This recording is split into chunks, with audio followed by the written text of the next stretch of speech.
Do you want to see a keyboard go from this to sounding like this? Well, you have come to the right place. This is so stupid. Anyway, just make sure you watch this whole video so you find out how.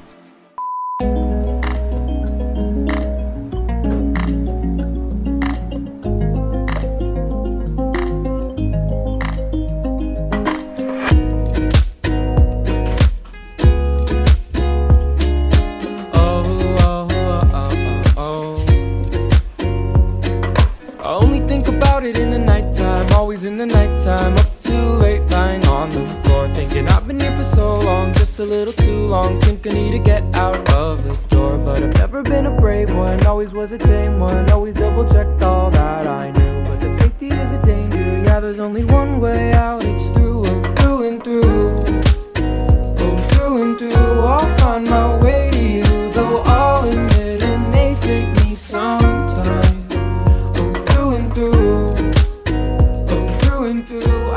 What's up guys, it's Aaron here and we have the Gamakay K87 in front of us. Now I just want to say, for a keyboard that is $90, is packaged really well, but also for the cheap price, the stabs aren't great. They're more icky than anything. And as we dig deeper in the box, there's a few more accessories, which includes this soft brush and keycap holder that no one uses, and also a USB cable that no one uses. And there's also a manual for all the color instructions for like the lighting and other functions. Overall, very solid and nice packaging. So that's the unboxing experience, and now we'll go into the functionality / lighting, which actually looks really nice. And here's a quick sound test of the keyboard all stock.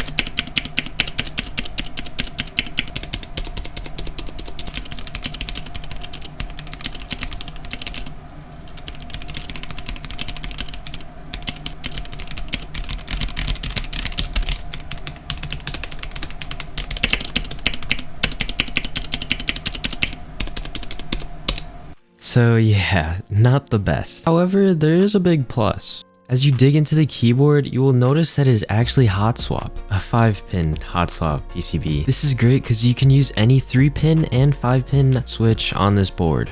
Now with that, on Banggood's website, link in the description, or you can just copy the link on screen. You can see on the website that you have multiple switch options, which include black, blue, brown, red, and yellow Gatoron switches. Now this is all great and all, but now we just have to fix this.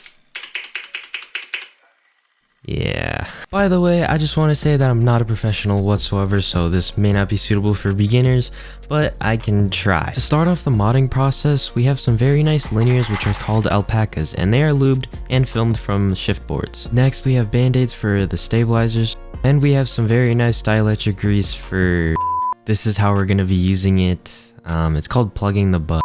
To start off the modding process, we have to take off all the keycaps, but this also brought up another big issue. The board actually creases quite a bit and it's loud. I thought I'd just let you know because this is pretty bad. But we keep pushing forward and we had to remove all the switches, which was a pain, and now it's time to get to the stabilizers. So there's a really big problem with these stabilizers, and it's that they are not clipped. I'll show it a little bit later, but this just brings some unnecessary rattle to the stabilizers that no one really likes. So you have to take off all the stabilizers and snap off the wire. And once fully taken apart, you can see that there's two little tabs on the stabilizer that you need to clip off. And don't be scared to go too far just because you are flattening the bottom of the stabilizer to make it sound much better. Then you put it back together and you start getting the lube. First, we're going to be lubing the wire. Be generous just because the wire needs a lot of lube, or you could just stick it in the bottle as well. And just repeat with the other stabilizers, just be as consistent as possible. Now for the band-aid mod, you can use anything like a band-aid, tape, duct tape, anything that's tape.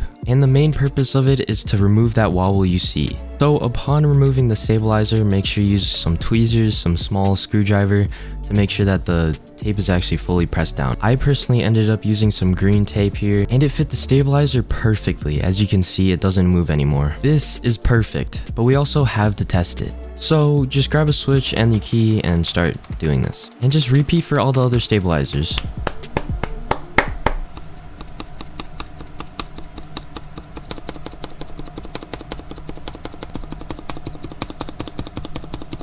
Now if a stabilizer doesn't feel right, which is completely normal, make sure to get some dielectric grease or any lube and start plugging the butt. Do this or fix up the tapes behind the stabilizer to make sure you actually like the feel and the sound of the stabilizer. And now we can put in our switches, which was very time consuming, so I just fast forwarded it. And right after, please make sure to clean up your setup because I know it's gonna be really messy. And just like that, we're all done with the keyboard. I'm gonna be doing a sound test comparing from before and after, so I hope you enjoy. Subscribe.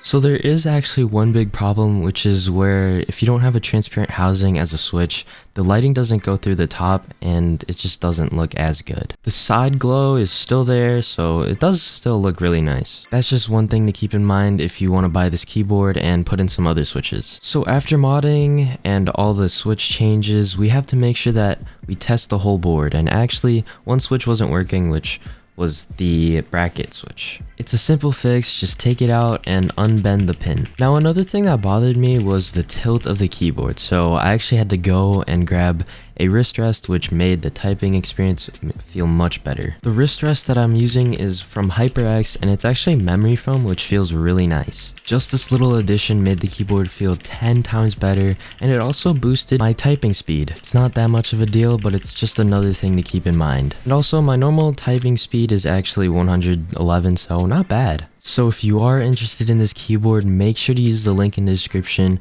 It's an affiliate link.